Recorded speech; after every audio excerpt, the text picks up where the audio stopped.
नमस्कार। फेरि पनि आज म यहाँहरु समक्ष अत्यन्तै महत्त्वपूर्ण र जानकारीमूलक सामग्री लिएर आएको छु।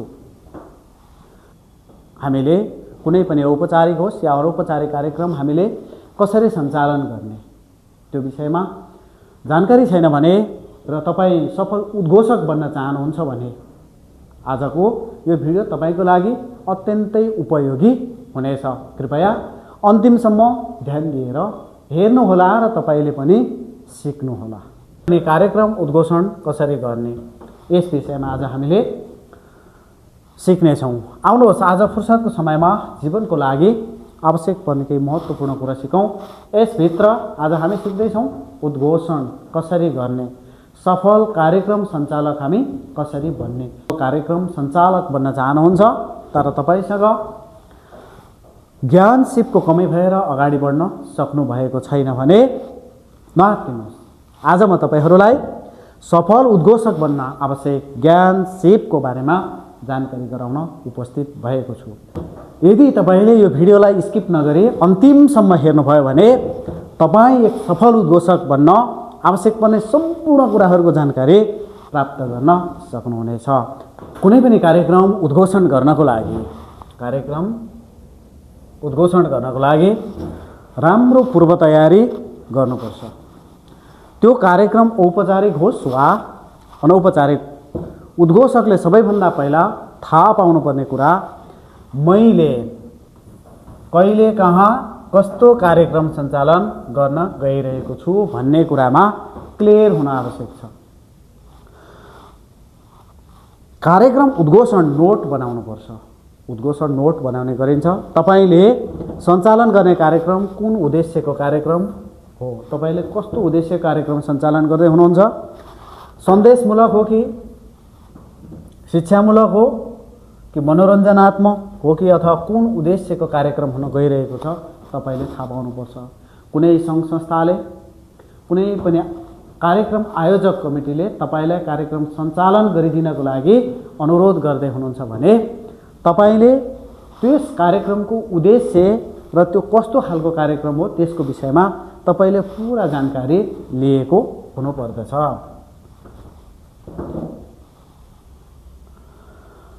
अब कुरा गरौँ पूर्व तयारी।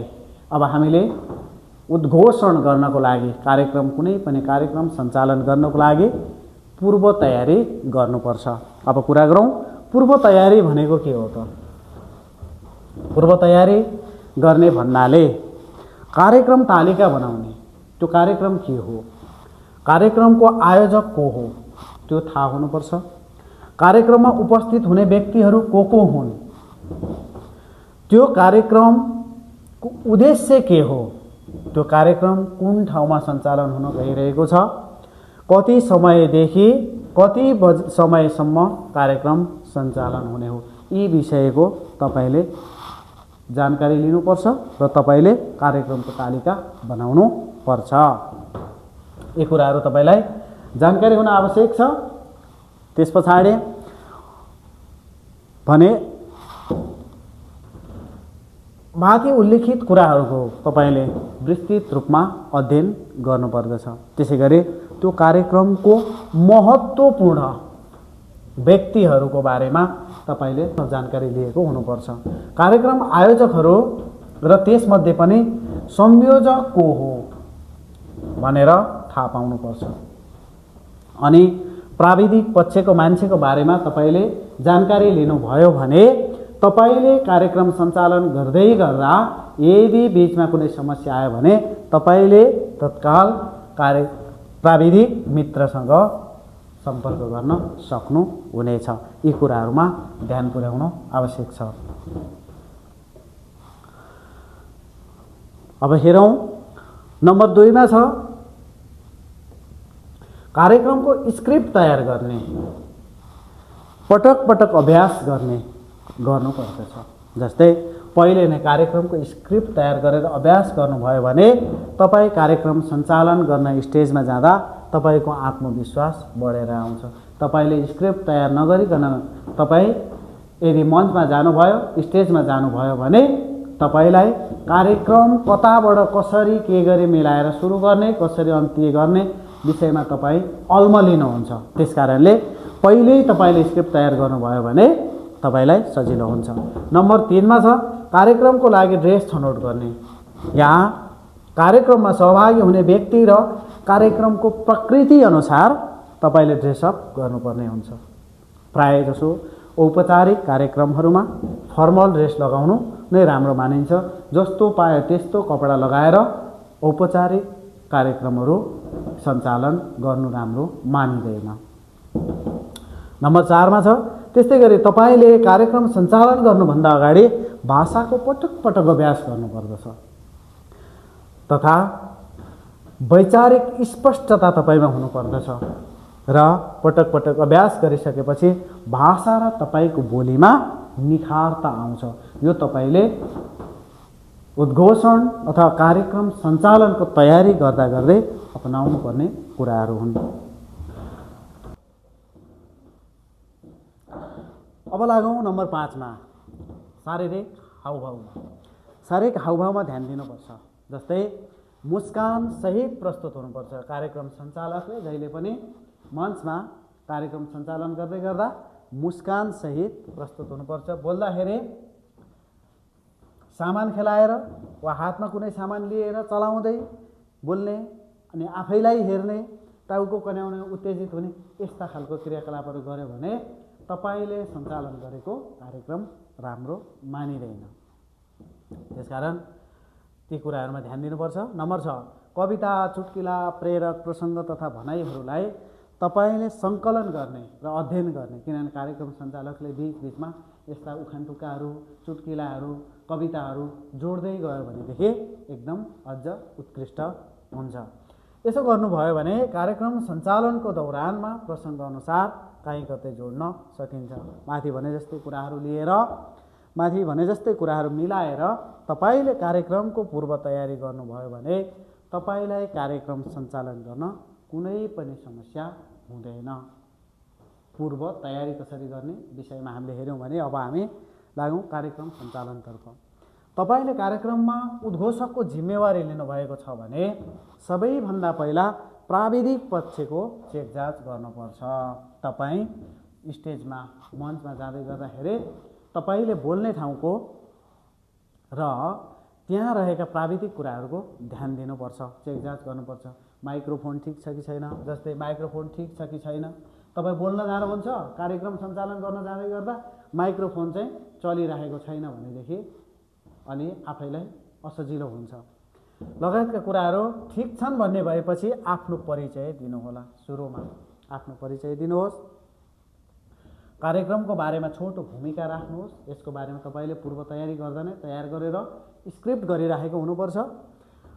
त्यस पछाडि कार्यक्रम सञ्चालन गर्न सुरु गर्नुहोस्। सामान्यतया औपचारिक कार्यक्रम 7 वटा चरणमा हामीले औपचारिक कार्यक्रम सम्पन्न गर्नुपर्ने हुन्छ।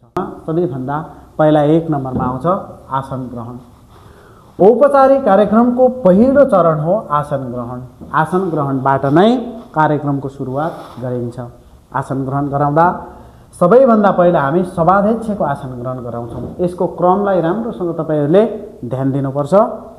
त्यस पछाडि सभाध्यक्षको आज्ञा लिएर अब म सभाध्यक्षलाई आसन ग्रहण गराइसके पछाडि अब म सभाध्यक्षको आज्ञा लिएर म कार्यक्रमलाई अगाडि बढाउन चाहन्छु भनेर अनि प्रमुख अतिथिको आसन ग्रहण गराउँछौँ अनि विशिष्ट अतिथिको आसन ग्रहण गराउँछौँ र त्यस पछाडि अतिथिहरूको आसन ग्रहण गराउँछौँ। आसन ग्रहण गराउँदा पनि केही कुराहरूमा ध्यान पुर्याउन आवश्यक हुन्छ। के कुराहरू छन् अब ती कुराहरूलाई हेरौँ। हामीले आसन ग्रहण गराउँदा सबैभन्दा पहिला प्रमुख अतिथि, विशिष्ट अतिथि, अतिथिहरूको नामको अगाडि श्री मात्र भनेर बोलाउनु हुँदैन। श्री मात्र भनेर बोलाउनु भन्दा पनि उहाँहरूको योगदानको बारेमा 1 वा 2 वाक्यमा हामीले चर्चा गर्न सक्यौँ भने एकदमै राम्रो हुनेछ। यसो गर्दा कार्यक्रम शिष्ट र राम्रो सुनिन्छ। अनि कसलाई किन प्रमुख अतिथि बनाइयो, किन विशिष्ट अतिथि बनाएको भन्ने कुराको ज्ञान दर्शकहरूले थाहा पाउँछन्। कोही पनि वरिष्ठ समाजसेवीलाई प्रमुख अतिथि बोलाउनु भएको छ भने उहाँले समाजप्रति पुर्याउनु भएको योगदानको बारेमा थोरै चर्चा गर्नु राम्रो हुन्छ। तपाईले जस्तै निस्वार्थ रूपमा हजारौं दिन दुखी गरिबहरूलाई सहायता गर्दै गाउँ बस्तीहरूमा चेतनाको बिगुल फुक्दै तन मन वचन र कर्मले समाज विकासका लागि सधैँ अग्रशील रहेर विशाल योगदान गर्नुभएका दयालु मनका धनी वरिष्ठ समाजसेवी आफ्नो अत्यन्तै व्यस्तताको बावजुद पनि हाम्रो निमन्त्रणालाई सहस्र स्वीकार गरी पाल्नुभएका आदरणीय श्री ज्यूलाई आजको यस कार्यक्रमको प्रमुख अतिथिको आसन ग्रहण गरिदिनु हुन हार्दिक अनुरोध गर्दछु। यसरी भन्नुभयो भने प्रमुख अतिथिलाई सम्मान गरे जस्तो पनि हुन्छ र राम्रो पनि सुनिन्छ। यी कुराहरूमा अलिकति ध्यान दिनुहोला।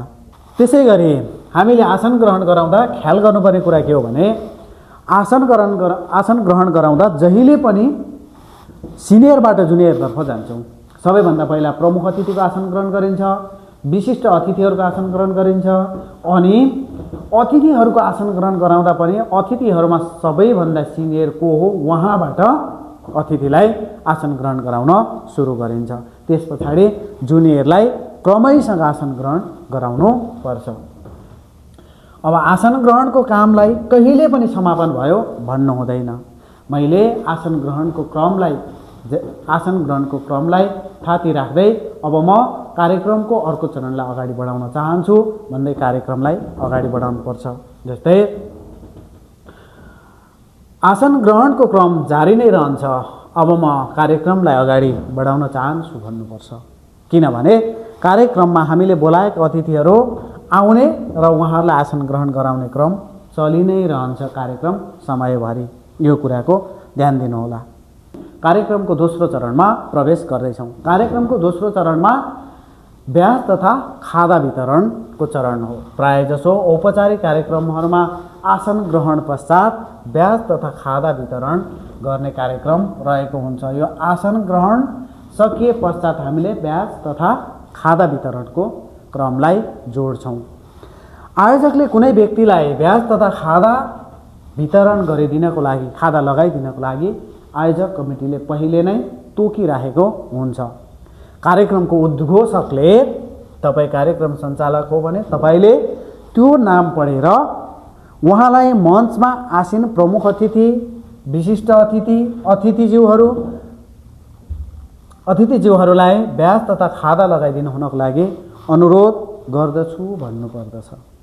तर कार्यक्रमको समय छोटो छ भने चाहिँ तपाईले के ख्याल गर्नुहोस् भने तपाईले अतिथिहरूलाई आसन ग्रहण गराउँदा नै खादा तथा ब्याज लगाइदिने व्यवस्था मिलाउनु भयो भने तपाईले समयको बचत गर्न सक्नुहुनेछ र कार्यक्रम पनि छिटो अगाडि बढ्नेछ।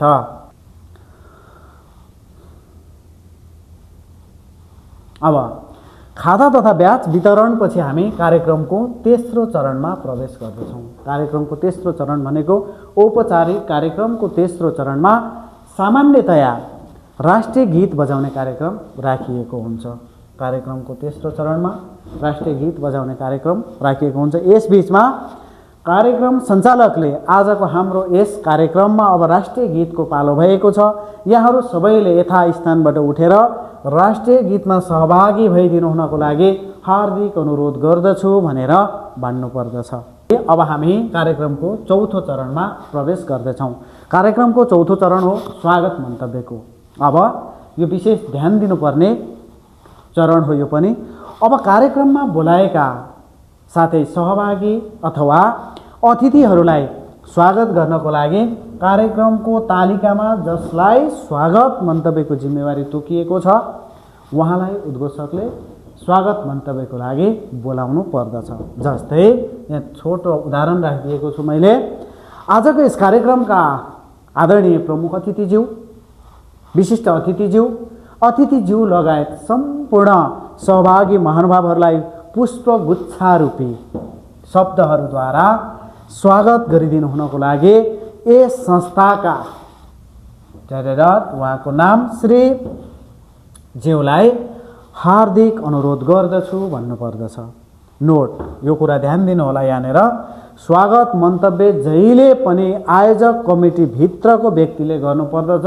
त्यसमा पनि आयोजक संस्थाको उपाध्यक्षले स्वागत मन्तव्य गर्ने गरिन्छ। यदि आयोजक संस्थाको उपाध्यक्ष नभएको अथवा उहाँले स्वागत मन्तव्य नगरेको खण्डमा चाहिँ कार्यक्रम आयोजक कमिटीभित्रको अन्य कुनै सदस्यले स्वागत मन्तव्य राख्न सक्नुहुनेछ।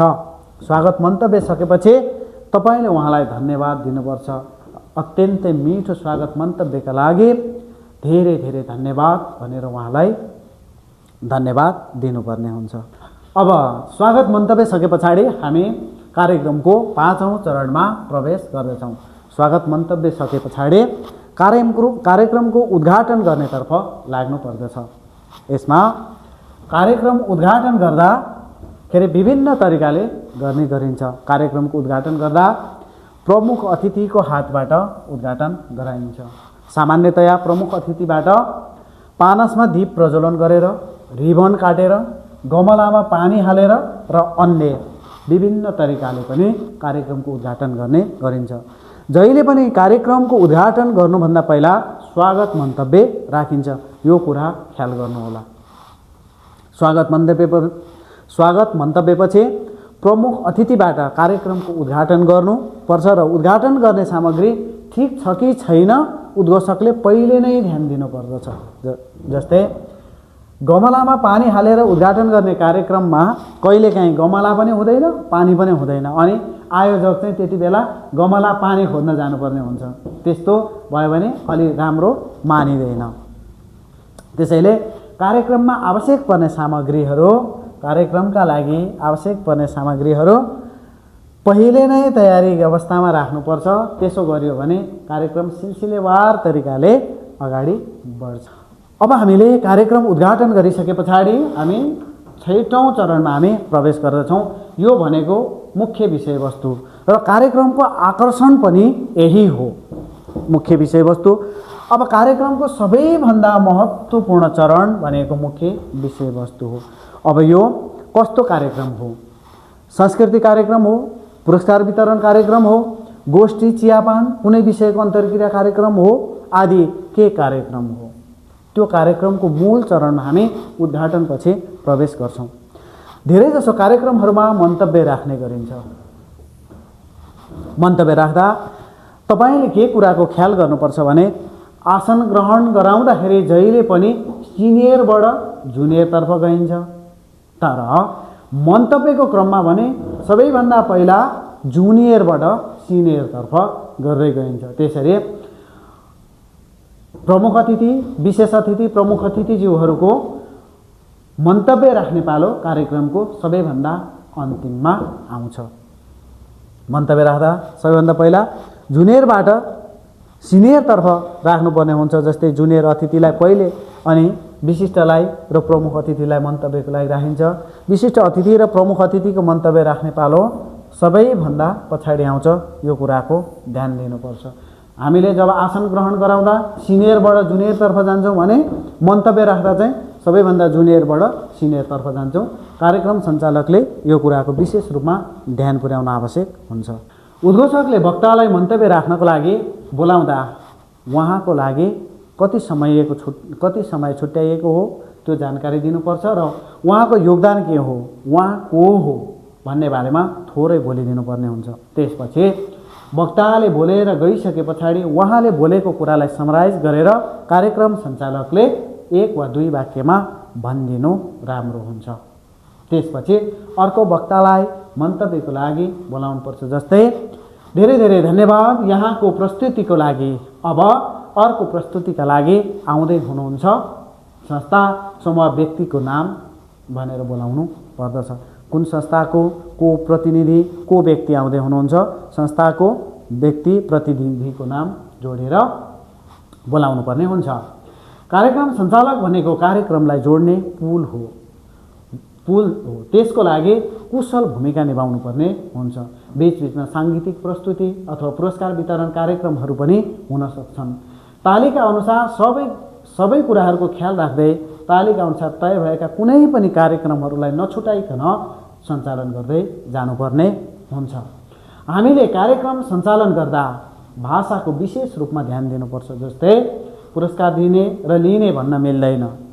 पुरस्कार अर्पण गरिदिनु हुनको लागि अथवा पुरस्कार हस्तान्तरण गरिदिनु हुनको लागि, यहाँ पुरस्कार अर्पण अथवा पुरस्कार हस्तान्तरण गरिदिनु हुन र लिने व्यक्तिलाई लिइदिनु हुन भन्न मिल्दैन। ग्रहण गरिदिनु हुनको लागि हार्दिक अनुरोध गर्दछु भन्नुपर्दछ। यसरी यी कुराहरूको ख्याल गर्नुपर्छ। के विषयवस्तु समापन भइसके पछाडि हामी कार्यक्रमको 7औं चरणमा हामी प्रवेश गर्दछौँ। यसमा 7औं चरणमा छ धन्यवाद ज्ञापन र समापन। अब कार्यक्रमको मन्तव्य भएमा मन्तव्य, नृत्य अथवा पुरस्कार वितरणको कार्यक्रम सकिए पछाडि हामी कार्यक्रमको अर्को महत्त्वपूर्ण चरणमा प्रवेश गर्दछौँ। त्यो हो धन्यवाद ज्ञापन र समापन। यस चरणमा कार्यक्रममा सहभागी अतिथि, विशिष्ट अतिथि, प्रमुख अतिथिज्यूहरूलाई धन्यवाद ज्ञापन गर्नको लागि कुनै मन्तव्य छ भने तपाईले कार्यक्रमको लिस्ट हेरेर कसले धन्यवाद ज्ञापनको मन्तव्य राख्ने हो उहाँलाई बोलाउनु। यदि कार्यक्रमको धन्यवाद ज्ञापन गर्ने व्यक्ति अरू कसैलाई तोकिएको छैन भने कार्यक्रमको सभाध्यक्षलाई धन्यवाद ज्ञापन गर्ने जिम्मेवारी सुम्पिँदै तपाईँ कार्यक्रमबाट बिदा हुनुपर्ने हुन्छ।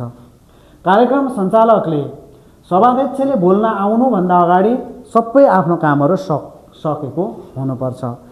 किनभने कार्यक्रम समापन गर्ने सभाध्यक्षले बोलिसके पछाडि कार्यक्रम सञ्चालकले बोल्न मिल्दैन।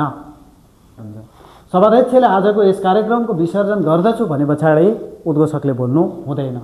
आदरणीय महानुभावहरू, अब हामी आजको यस कार्यक्रमको अन्ततिर आइसकेका छौँ र कार्यक्रम अवधिभर धैर्यताको साथ रहेर हामीलाई आजको यस कार्यक्रमलाई सभ्य र भव्यताको साथ सम्पन्न बनाइदिनु हुनको लागि हाम्रो निमन्त्रणालाई सहस्र स्वीकार गरी उपस्थित हुनुभएका सम्पूर्ण आदरणीय महानुभावहरूलाई धन्यवाद ज्ञापन गर्दै आजको यस कार्यक्रमलाई समापन गरिदिनु हुनको लागि आजको यस कार्यक्रमका सभाध्यक्ष आदरणीय श्री ज्यूलाई यस रोस्टममा आमन्त्रण गर्दै यस कार्यक्रम सञ्चालनको दौरानमा मबाट भएका गल्ती कमी कमजोरीहरूप्रति क्षमा याचना गर्दै आजको यस कार्यक्रमको सञ्चालक म आफ्नो नाम राखेर बिदा चाहन्छु। नमस्कार भनेर तपाईँ बिदा हुनु पर्दछ। यसरी कार्यक्रम सम्पन्न गरिन्छ।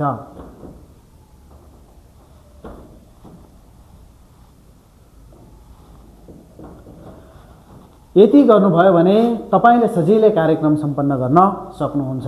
एकै पटकमा तपाईले कार्यक्रम सञ्चालन गर्न नसक्नुहोला। कार्यक्रम सञ्चालन गर्ने कुरा तपाईको एकै पटकको तयारीले मात्र हुँदैन। पटक पटक तपाईले तयारी गर्नुपर्ने हुन्छ। तर तपाईले घरमा निरन्तर अभ्यास गर्नुभयो र कार्यक्रमको स्टेजमा जानुभन्दा अगाडि घरमा पनि पटक पटक तपाईले अभ्यास गर्नुभयो भने तपाई राम्रो उद्घोषक र पर्फेक्ट तपाई कार्यक्रम सञ्चालक बन्न सक्नुहुन्छ। धन्यवाद। फेरि अर्को भिडियोमा भेटौँला।